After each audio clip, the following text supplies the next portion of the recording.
MBK 1:25 Arjuna goes to heaven. Chapter 25 Arjuna goes to heaven. When the Brahmins determined an auspicious day, Yudhishthira taught Arjuna the Pratismriti mantras.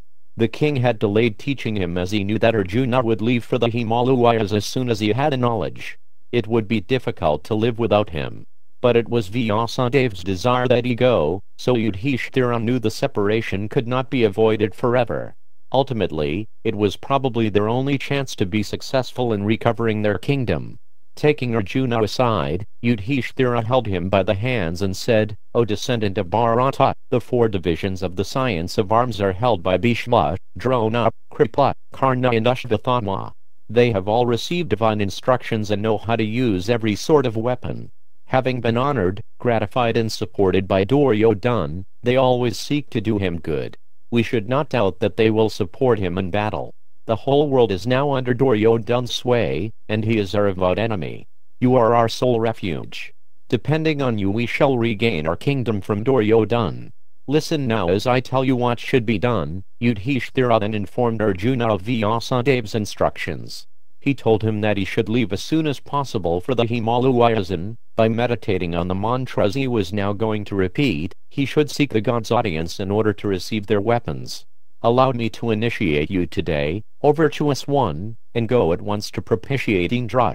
Being pleased with you I am sure Indra will give you his weapons and, by his order, so will the other gods." Arjuna fully controlled his mind and senses. Then, with due rites, Yudhishthira bestowed the Pratismriti mantras on him. When he was finished Yudhishthira stood up, with tears pricking his eyes as he thought of Arjuna's separation.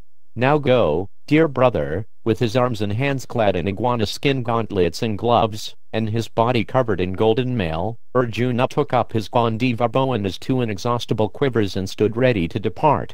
Brahmins and Siddhas uttered blessings upon him and, not knowing how long he would be gone, he bade an affectionate farewell to his brothers. As Arjuna was about to depart, Draupadi came before him and said, "O mighty armed Dhananjaya, may all that the noble Kunti desired at your birth, and all that you yourself desire, be accomplished.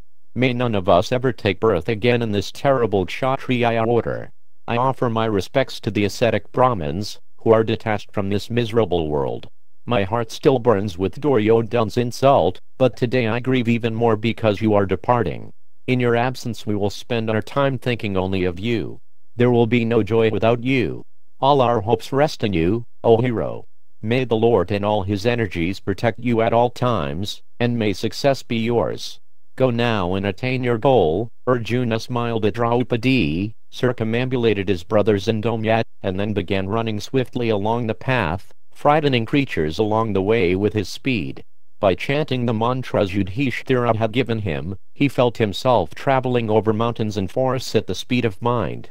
By the end of the first day he arrived at the great Mandara mountain. Arjuna stopped and looked around. The mountain was beautiful with its bluish stone rising up into the clouds. It was covered with blossoming trees, their many-colored flowers creating rich tableaus and their scent captivating his mind.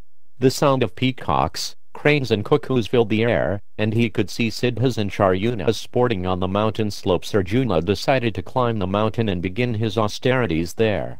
Upon reaching a plateau high on the mountain, he suddenly heard a voice resounding in the sky. "Stop!" Arjuna looked around and saw an ascetic sitting at the foot of a tree. The tawny-colored Brahmin had a brilliant aura. His lean body was covered in deer skin and his matted locks hung down to his shoulders. The ascetic said, "O child, who are you? You appear to be a Kshatriya. Do you not know that this is the abode of peaceful Brahmins who are free from anger? Even to have been able to reach this spot indicates that you already attained a high state of purity. Now perfect your life. You have no need of weapons here. Throw them away." Arjuna made it clear that he had no plans to renounce his weapons. "I need my weapons to serve my elder brother Yudhishthira, who has been wrongfully deprived of his kingdom. O Brahmin, I will not cast them aside." Seeing Arjuna's dedication to duty, the ascetic replied, "O slayer of foes, I am pleased with you. Know me to be Shaka, king of the gods. Ask me for a boon." Arjuna was overjoyed. Here was Indra. With folded hands he said, "O exalted one, the boon I desire is that you bestow all your weapons upon me." Indra smiled. O Dhananjaya, I can grant you life in the celestial regions of bliss. Ask for this. Why do you desire only my weapons? How could I incur the world's condemnation by not avenging myself on the enemy and by abandoning my brothers in the forest? Arjuna's anger arose as he remembered Duryodhana's treachery. Indra spoke gently. O child, when you meet Shiva, I will give you all my weapons. Try to propitiate him, for he is the greatest of the gods. By seeing the three-eyed wielder of the trident, all your desires will be fulfilled. After saying this, Indra disappeared, and Arjuna was left alone. He decided to remain where he was and begin his austerities and worship of Shiva. He took off his armor and set his weapons down by the same tree where Indra had sat. The tree was situated next to a flowing river, and Arjuna bathed in its clear waters, then sat down to meditate. As he did so, conchs were heard in the sky and showers of flowers fell from the heavens. Arjuna was pleased by the auspicious sign, and he sat with half-closed eyes, controlled his breathing, and began to intone prayers to Shiva. During the first month of his meditations, Arjuna ate only fruit on every third day. During the second month, he ate fruit only on every sixth day, and during the third month he ate fruit once a fortnight. During the fourth month he lived only on air, standing on the tips of his toes with his arms upraised. He bathed 3 times a day and kept his mind and senses under perfect control. As a result of his austerities, Arjuna began to glow like the sun. In the heavens the celestial rishis grew anxious. They approached Shiva and said, Arjuna has become greatly effulgent due to his austerities on the breast of the Himalayas. The earth is becoming heated by his asceticism and is sending forth smoke. O chief of the gods, you should stop him before he upsets the universal order by the power of his penance. Shiva replied, you need not feel anxiety on account of Falguni. He does not wish to attain heaven or prosperity. I know his purpose and will satisfy him today. The rishis bowed before Shiva and returned to their own abodes. Shiva then assumed the form of a tall, powerful, golden-hued hunter, and descended to the place where Arjuna was meditating. Uma, his consort, accompanied him in a similar costume, and many of his goblin followers, who assumed various forms and wore bright garments, followed them. Many of the female goblins assumed the forms of beautiful women and also descended. As Shiva appeared on the mountainside with his followers, the mountain seemed ablaze with beauty. Strangely, however, all nature became silent. Even the springs and waterfalls ceased their sounds. As Shiva arrived, he saw Dhanuva assume the form of a boar and charge at Arjuna. The demon intended to kill Arjuna, and he roared loudly and challenged. Arjuna heard the boar's roar and quickly lifted and strung his bow. Placing a virulent arrow on his bowstring, Arjuna called out, I have done you no harm. As you seek to kill me, I shall certainly send you to Yamaraja's abode. At the same moment Shiva also trained his arrow on the boar and shouted to Arjuna, Stop! This dark-colored boar is mine. I saw him first and have already aimed my arrow at him. Arjuna ignored Shiva's claim and released his arrow, which sped toward the massive boar. Shiva simultaneously released his arrow and the 2 shafts both struck the Dhanuva at the same time. There was a sound like thunder as the arrows hit the demonic boar's rock-like body. Assuming his natural form, the demon gave up his life with a terrible cry. Arjuna looked around at the hunter. His body shone like a golden mountain. He was surrounded by hundreds of women. Arjuna glared at him. Who are you, dressed like a hunter and wandering in this solitary forest surrounded by your followers? Are you not afraid? Why have you pierced this boar which I targeted first? Do you not know that this is against all accepted practices in hunting? Indeed, you have insulted me, and so I will punish you by taking your life. The hunter replied with a smile, O hero, you need not be concerned about me. I always dwell in the forest. But what brings you here? You are obviously royalty, used to living in luxury. How is it that you have adopted an ascetic life? Arjuna held his bow tightly. Depending on the strength of my arms, I live in this forest. See how I killed this fearful Rakshasa who was intent on killing me. The hunter laughed derisively. It was I who killed this one, not you. I saw him first, and it was by my arrow that he was sent to death's abode. You are overly proud of your strength. Do not accuse others when you yourself are at fault. O wicked-minded wretch, you have wronged me and will therefore not escape with your life. Stand and receive my arrows. Try to defend yourself, if you can." Infuriated, Arjuna immediately struck the hunter with a cluster of swift arrows, but he simply smiled and received Arjuna's shafts without flinching. He called out, "O wretch! Send your fiercest arrows, those that are capable of piercing to the heart." Arjuna released another volley of shafts. Becoming angry, Shiva sent back hundreds of his own arrows. A great battle then ensued. Showers of snake-like arrows sped back and forth. As Arjuna countered the hunter's arrows, he was surprised to see that, although struck by countless shafts, his adversary was not affected. The Pandava increased the force of his attack, but the hunter stood unmoved. Seeing that he could not shake his foe, Arjuna called out in admiration, "Excellent! Well done!" Arjuna looked with wonder at the hunter. Clearly this was not an ordinary man.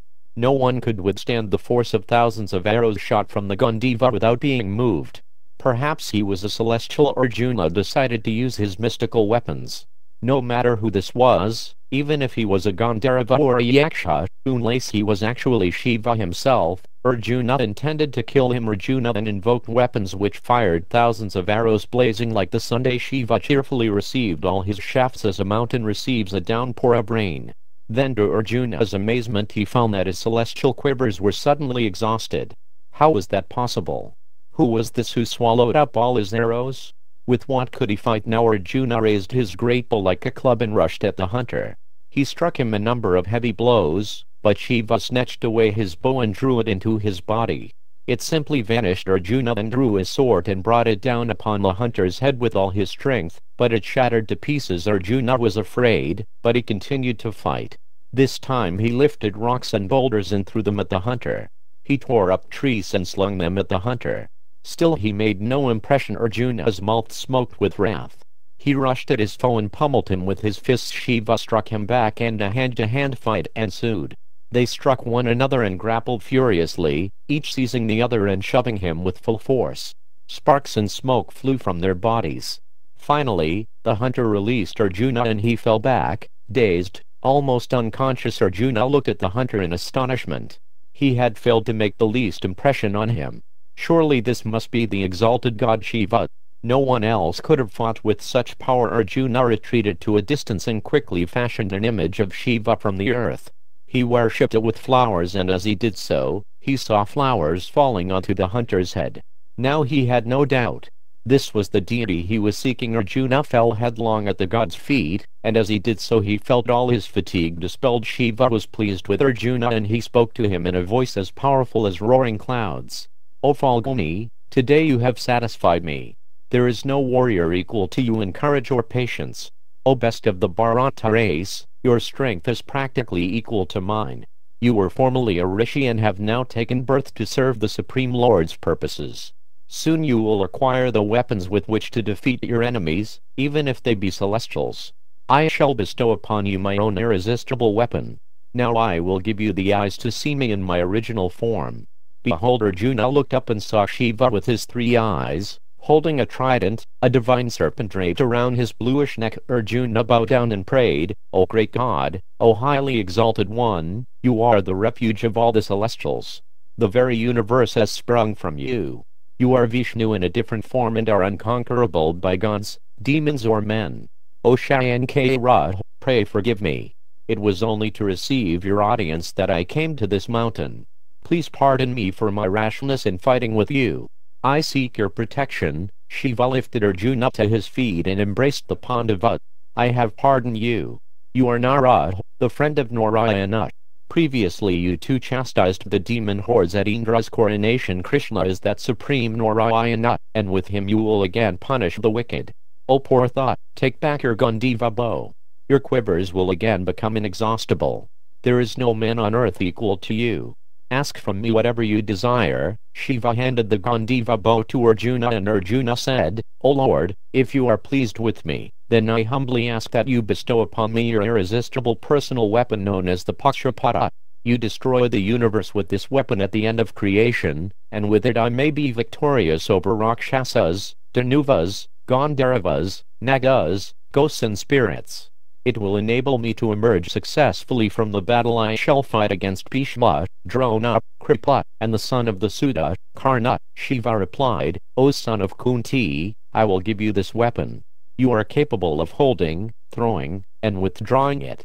Not even Indra, Yama, Kuvera, or Varuna knows the mantras to this weapon, what to speak of any man. However, you must use it only against celestial fighters. The Pashupata should never be released at lesser enemies, or else it may destroy the creation. This weapon is discharged by the mind, eyes, words, or a bow. No one in the three worlds of moving or non-moving creatures can withstand its force. Arjuna then bathed for purification and stood before Shiva to receive the mantras. The god gave his weapon to Arjuna, and it then waited upon him just as it waited upon Shiva himself. When the celestials saw the fearful weapon standing in its embodied form by Arjuna's side, the earth trembled and terrible winds blew in all directions. Thousands of conches and trumpets were heard resounding in the sky. Shiva said, "Now go to heaven and receive Indra weapons." He then departed with Uma and his many followers. When Shiva was gone, Arjuna stood for a few moments gazing at the sky, awed by what had just transpired. He had seen the god of gods. The unknowable deity had touched him with his own hand. Arjuna now considered his enemies already vanquished and his ends accomplished. He possessed Shiva's irresistible weapon. Although he could not discharge the Pashupata with human foes, its very possession made him feel invincible. While Arjuna stood absorbed in thought, Varuna appeared before him accompanied by the rivers personified in many Nagas, Siddhas and other lesser gods. Kuvera was also in attendance, his body resembling pure gold and seated upon a splendid chariot. Kuvera was accompanied by countless yakshas. They stood before Arjuna, illuminating everything with their bodily effulgence. Arjuna also saw in the sky the god of justice, Yamaraja, approaching on his chariot with mace in hand and flanked by the personified forms of death and time. On a nearby mountain summit, Arjuna saw Indra and his queen Shachi seated on the back of the celestial elephant Airavata and appearing like the rising sun. A white umbrella was being held over his head, and he was surrounded by Gandharvas and rishis, who were eulogizing him with Vedic hymns. Arjuna chanted numerous prayers in praise of the gods and offered them fruits and water. As he stood gazing in amazement, Yamaraja spoke, his voice as deep as autumnal rain clouds. "Behold, O Arjuna, that all the world's protectors, the Lokapalas, have come here. We shall bestow upon you divine eyes. O sinless one, you were formerly the Rishi Narada. At Brahma's behest, you have taken your birth as a mortal. You shall vanquish in battle the powerful Bhishma and the many other fierce warriors headed by Drona. The enemies of the gods, Daityas and Danuvas, have taken their birth in the world of men. These shall all be slain in a great battle in which you will play the main role. Your fame on earth shall be eternal." Yamaraja offered his personal weapon, a celestial mace, to Arjuna. The Pandava received the weapon along with the mantras for hurling and withdrawing it. After that, Varuna gave Arjuna his inescapable Nagupashunuses. Arjuna also received Kuvera's weapon, the Antardhana, which could baffle and render unconscious even mighty Asuras. Then Indra spoke, "O subduer of enemies, you shall perform a great work for the gods. Now you must ascend to heaven. There I will give you my own weapon and other irresistible astras belonging to the celestials. My chariot, driven by my servant Madali, will soon carry you there." The Lokapalas then vanished, leaving Arjuna alone. As he looked up, he saw what appeared to be a second sun gradually increasing in brilliance in the sky. The whole region vibrated as the radiance increased. Arjuna realized that this was Indra's chariot descending to earth. The chariot was huge, and it was drawn by 10,000 celestial horses of greenish and golden hue. Madali, in golden armor, was holding the reins. As the chariot approached, Arjuna could see upon it innumerable swords and maces, as well as all kinds of missiles. Axes, darts, lances, and spears of every kind were placed all around the chariot. Celestial thunderbolts and brilliant lightning bolts glowed from its sides. Huge-bodied, fierce nagas with fiery mouths were seated on the chariot, along with great silver cannons furnished with wheels and capable of sending celestial missiles a vast distance. Arjuna saw Indra's dark blue flagstaff, the Vajayanta, standing in the middle of the chariot as straight as a bamboo and as tall as a great palm tree. Then the chariot halted and Madali stood before Arjuna. Bowing low, he said, "O fortunate one, I have been instructed to take you to Shakrat. Your father, encircled by the celestials, rishis, Gandharvas and Apsaras, wishes to see you in heaven. Shiva has also ordered me." Ascend this chariot and come to the heavenly regions." Arjuna again bathed for purification, then offered prayers to Mount Mandara. "O King of mountains, you are the refuge of pious sages seeking heaven. You have sheltered me and I have lived here happily.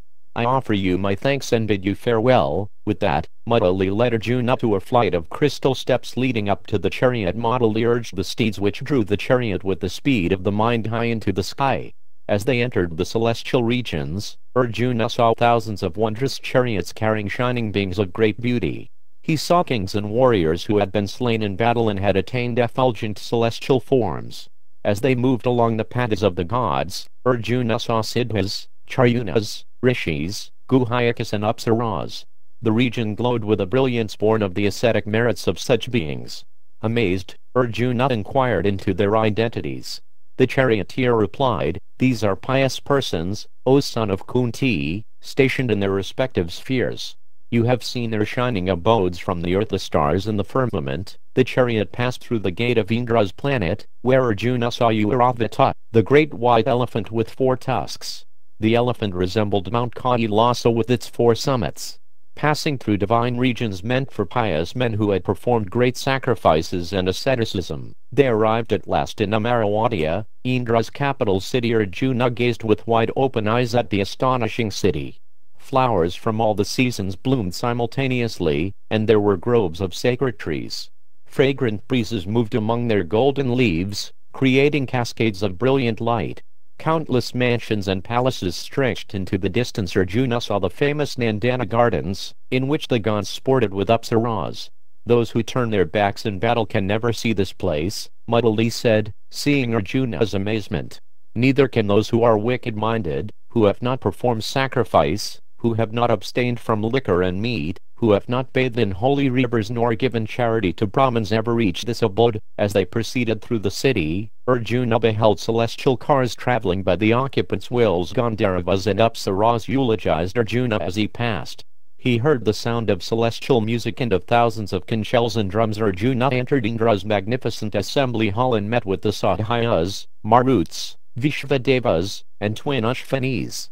He saw the Adityas, Vasas, Rudras, and the many royal saints headed by King Dileepa. Narada Rishi was also present along with the Gandharva leader, Tambaru. After offering his respects to the assembled personalities, Arjuna approached his father. The king of the gods Indra was seated beneath his white umbrella and was being fanned by golden-handled and perfumed chamaras. Many pure Brahmins praised him with hymns from the Rig and Yajurvedas, and the Gandharvas and Charyunas played celestial instruments of all descriptions for his pleasure. Arjuna prostrated himself before Indra, who got down from his throne and embraced him. The thousand-eyed god took Arjuna by the hand and led him back up the flight of golden steps to his bejeweled throne. Indra then had his son sit next to him on the throne, where he shone like a second Indra. With his perfumed hand, Indra affectionately stroked Arjuna's head. Out of love, Indra gently patted and rubbed his arms, which were like gold columns. The deity gazed without satiation at his son's face. Seated together on the throne, Arjuna and Indra appeared like the sun and the moon together in a clear sky. Indra gave Arjuna the celestial sight to perceive Amaravati's divine beauty. The city was unimaginably opulent. The Pandava looked around at the numerous effulgent rishis who sat reciting sacred texts from the Vedas. Groups of Gandharvas headed by Tambaru sang hymns in voices which entirely captivated the mind. As they sang, Apsaras performed exquisite dances full of gestures and sidelong glances. They shook their breasts and moved their broad hips. The celestials offered Arjuna the sacred arghya and washed his feet. At Indra's command, Arjuna was then escorted to Indra's palace. Arjuna took up residence there and Indra instructed him on how to use the celestial weapons, and especially the irresistible thunderbolt weapon, Vajra, and Indra's powerful lightning flashes. Although living amid splendor and opulence, Arjuna could not forget his brothers in the forest, and he longed to return to them. Whenever he thought of his brothers, he also remembered the circumstances that had brought him to the forest, and he remembered Shakuni, Dushasana, Duryodhana and Karna. Arjuna had no peace. As he was equipped with one powerful weapon after another, he thought only of the inevitable battle that would take place in the future. No one would be able to stand against him now. Those wicked-minded men would be punished, Draupadi would be avenged, and Yudhishthira's kingdom would be recovered. When Arjuna had become adept at using all the weapons, Indra told him, "You should go to your friend Chitrasena and learn singing and dancing from him. He can teach you such music that does not exist in the world of men and is known only to the celestials. This knowledge will prove useful to you in the future." Arjuna thus learned the Gandharva skills. The Pandava did not know why Indra had requested him to study such subjects, but he was sure the god could see by divine intelligence that such knowledge would surely be helpful in the future. Arjuna lived in Amaravati for 5 years, thinking always of his brothers. As the time for him to leave approached, Indra summoned Chitrasena and spoke with him in private. "O chief of the Gandharvas, I have seen Arjuna casting glances at Urvashi. Go to her and have her wait upon the Pandava with all her feminine graces and skills. As you have taught him all the arts of music, so now you should teach him the art of associating with women." Chitrasena said, "So be it," and went at once to Urvashi and described Arjuna's many virtues. "O lady of fair hips, know that I have come here on Indra's command to ask from you a favor. There is one now living in heaven who is renowned among men for his grace, behavior, beauty, vows and self-control. He is famous for his might and his prowess, and he is respected by the pious. He is also endowed with presence of mind, is a genius, and possesses great energy. That mighty hero is forgiving and without malice. He knows all the Vedas with their many branches, is devoted to his elders, is never boastful, sees even small things as if they were important, and is always the shelter of his dependents. His name is Arjuna, and his father Indra brought him to heaven. O blessed lady, Arjuna seems inclined toward you. Please go to him and allow him to obtain you." Urvashi cheerfully replied, "Having heard of Arjuna's virtues, how could I fail to be attracted? Indeed, thinking of that hero I am already stricken by the god of love. O Chitrasena, go now wherever you like and I shall go to him." Having succeeded in his mission, the Gandharva left Urvashi, then prepared to meet Arjuna. She bathed and smeared her body with perfumed unguents. Dressing with layers of diaphanous silks, she adorned herself with jewels and gold ornaments, as well as fragrant garlands of brightly colored flowers. She was absorbed in thoughts of Arjuna and her heart was pierced with Cupid's arrows. Inflamed by desire, she imagined herself lying with Arjuna on a soft, wide bed laid over with silk sheets. Setting out at a time when the moon began to rise, the thin-waisted Urvashi went toward Arjuna's abode. As she walked, her long black braids, which she had decorated with bunches of flowers, swung around her beautiful white face. Her 2 finely tapering breasts, adorned with a string of diamonds and pearls and smeared with fragrant sandalwood paste, trembled as she walked gracefully through the gardens. Her high, round hips, covered with thin cloth and decked with golden chains, moved from side to side. The rows of golden bells around her ankles tinkled gently. She defied the splendor of the full moon and was quite capable of breaking the vows of great ascetics. Exhilarated by the little liquor she had drunk and full of desire, she cast glances from side to side and seemed even more alluring. Seeing her pass, the Siddhas and Charyunas considered her the finest sight in heaven. She soon arrived at Arjuna's door and sent word to him through the doorkeeper. Arjuna immediately invited her into his house. He was anxious that the goddess had come to see him at night. Seeing her incomparable beauty, he closed his eyes out of modesty. Arjuna worshipped her as if she were his superior and said, "O foremost of Apsaras, I bow down to you. What is your command? I am your servant." Hearing his words, Urvashi was overjoyed. Her voice rang out like tinkling bells. "O best of men, I will tell you what brings me here. When you first came to heaven, a large assembly was convened during which we celebrated your arrival. All the gods and celestials were present, and you were seated by Shakra's side. You saw me then, dancing in the midst of the chief Apsaras. Your gaze rested upon me for some moments and Indra noticed your attentions. Thus he has sent me here through Chitrasena. I have come to wait upon you, O hero.